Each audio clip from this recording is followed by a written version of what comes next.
All right, we're back at it.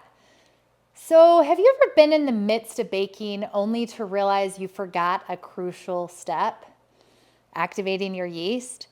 Now, this definitely can happen, but does it spell disaster for your baking adventure? Not necessarily. Let's experiment and delve into the consequences of forgetting to activate your yeast and how sometimes things may still work out just fine. But before we jump into what happens when you forget to activate yeast, I need to quickly touch on that not all yeast need to be activated. Only active dry yeast needs to be pre-activated.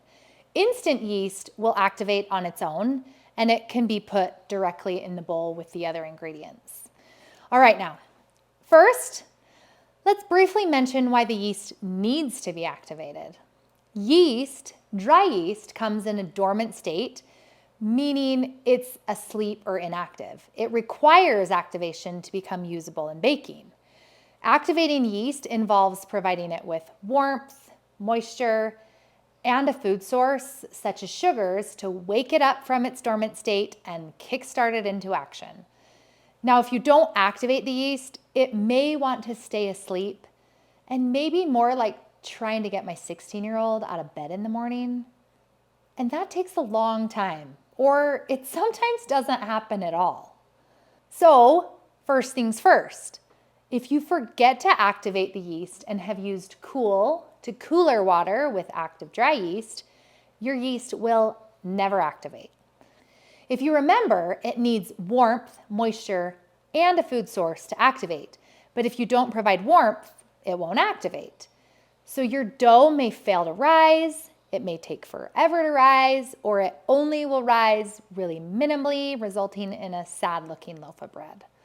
Now, some people may attempt to rescue the situation by adding more yeast directly to the dough, but unfortunately, this usually doesn't yield in satisfactory results, and the damage is often already done.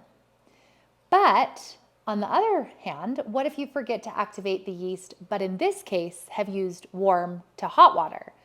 Now, most likely, if your water is warm enough, it will still kickstart the yeast into action, although not as effectively as using the proper activation method. There's a chance your dough will still take longer than normal to rise to its full potential. And I know what you're thinking. If you've forgotten to activate your yeast, how will you actually know if it activated?